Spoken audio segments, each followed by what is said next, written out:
De acordo com os dados divulgados pelo IBGE, a inflação do Brasil acelerou 0,23% em agosto. No ano, o índice IPCA já acumula uma alta de 3,23% e nos últimos 12 meses de 4,61% acima do observado nos 12 meses anteriores. Então, para a gente tratar desse assunto, vamos conversar agora com o Ricardo Balistiero, ele é doutor em economia e coordenador do curso de administração do Instituto Mauá de Tecnologia, a quem eu agradeço demais pela participação. Um grande abraço a você, professor. Seja bem-vindo mais uma vez. Oi, Daniel. Prazer em revê-lo aqui. Estou à disposição. Perfeito. Para começar, queria naturalmente pedir a avaliação do senhor acerca desses números que foram divulgados pelo IBGE, uma alta de 0,23% no IPCA. Esse índice veio abaixo ou acima das projeções feitas e teve um vilão, um culpado para essa elevação? Teve sim, né? Quer dizer, ele veio um pouquinho abaixo das expectativas, né?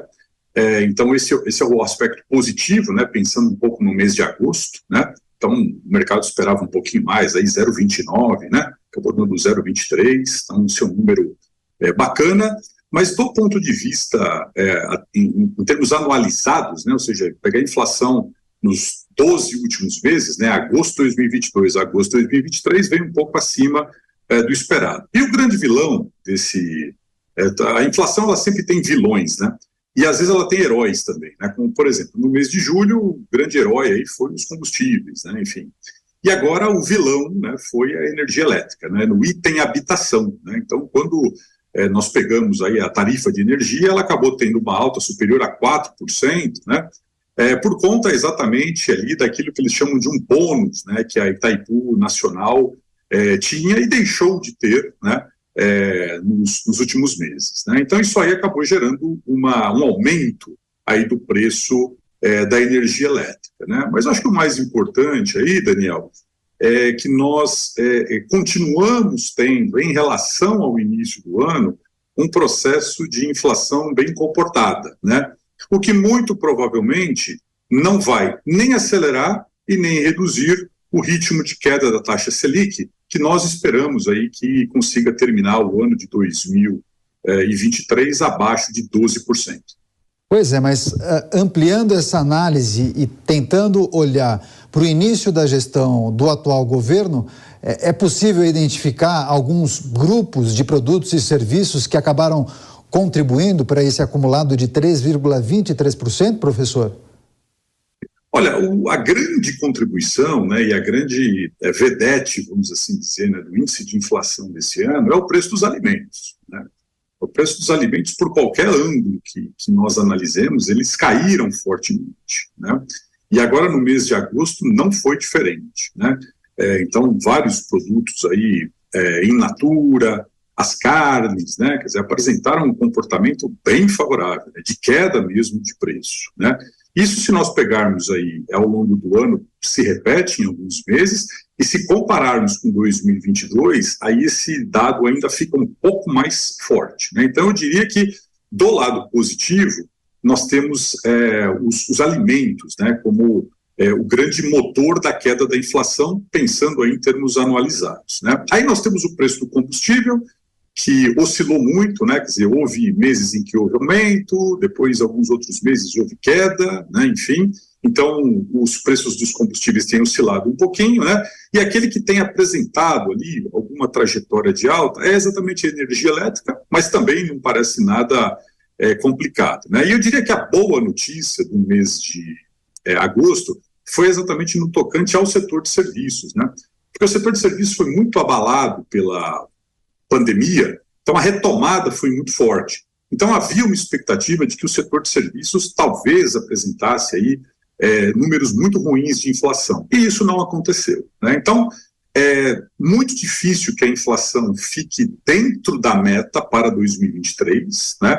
Mas ela vai ficar muito perto do teto da meta, apontando talvez para que em 2024 novamente o país consiga cumprir a meta de inflação, o que não foi cumprido nem em 2021, nem em 2022 e provavelmente também não será cumprido em 2023. Pois é, muito interessante. Eu queria continuar olhando para frente, porque diante desses dados de agosto, Dá para projetar o quê? Para setembro e também os próximos meses, talvez até o final do ano. Tem algo importante para destacar para a população, mas também para quem produz, para os empresários e até investidores? No segundo semestre, nós devemos ter algumas pressões que são causadas por alguns dissídios coletivos que são importantes, né, de alguns setores bem representativos aí da indústria, né? Nós temos a Black Friday, né, que tem sido algo muito importante aí na agenda do comércio, e temos a entrada do 13º salário, né? Então, normalmente, esse período é um período que, naturalmente, o consumo cresce um pouco mais, né? Exatamente por conta do aumento da massa de rendimentos e, principalmente, aí, da venda mais forte aí do comércio no mês de novembro, né? Então, eu acredito que haja uma aceleração aí do crescimento, e aí junto nós podemos ter alguma pressão inflacionária que não será estrutural, mas ela não permitirá, muito provavelmente, que a inflação fique no 4,75, que é o teto da meta. Ela deve ficar aí na casa de entre 4,80 e 4,90. Esse aí é a expectativa aí das principais casas de análise, né? Tanto bancos quanto principalmente aí algumas corretoras, né?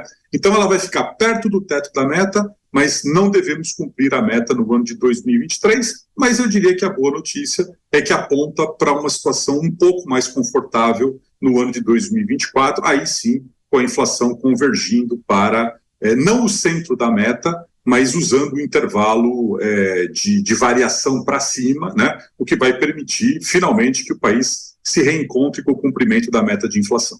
Professor, diante então desse cenário, mas especialmente essa projeção trazida pelo senhor e pelos especialistas, esse cenário pode de alguma maneira impactar na próxima reunião do Copom sobre taxa de juros, relembrando que a elevação da taxa de juros é um remédio adotado muitas vezes para segurar a alta de preços. É possível o Banco Central adotar essa estratégia, um novo aumento da taxa de juros, já que há muita pressão por parte do governo federal para que ocorra uma nova queda?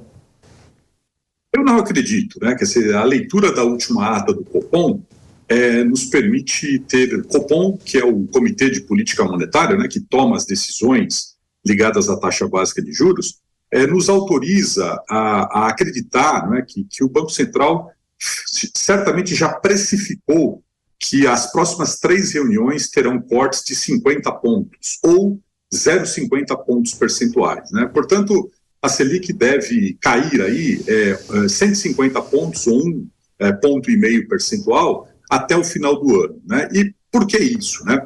Porque a política monetária começa a fazer efeito, né, fortemente, né? Então, essa queda da taxa Selic nesse momento, ela está muito suportada por esse processo de queda de inflação que nós temos verificado, principalmente desde o mês de janeiro, né?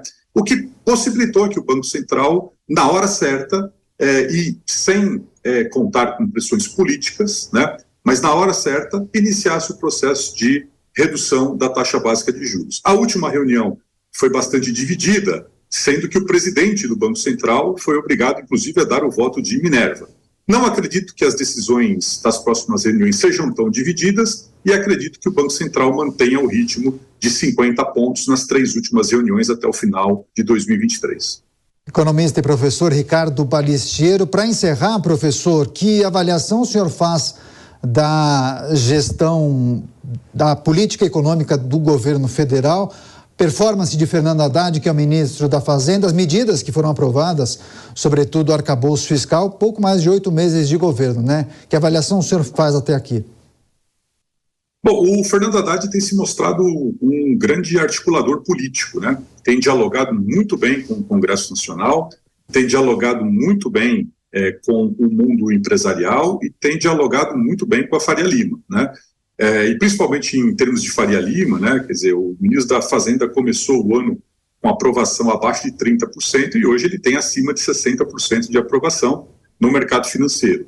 Isso mostra que existe um compromisso, né, firmado do ministro da Fazenda com o Congresso Nacional para que a agenda de reformas avance para que o país não cometa nenhum tipo de irresponsabilidade fiscal e, principalmente, né, avance nessas reformas mais importantes, como, por exemplo, a reforma tributária, que há tanto tempo está travada no Congresso Nacional e que pode possibilitar o país realmente entrar numa nova era, e esta nova era trazer para o país aquilo que o país mais precisa, que são novos investimentos, tanto domésticos quanto internacionais.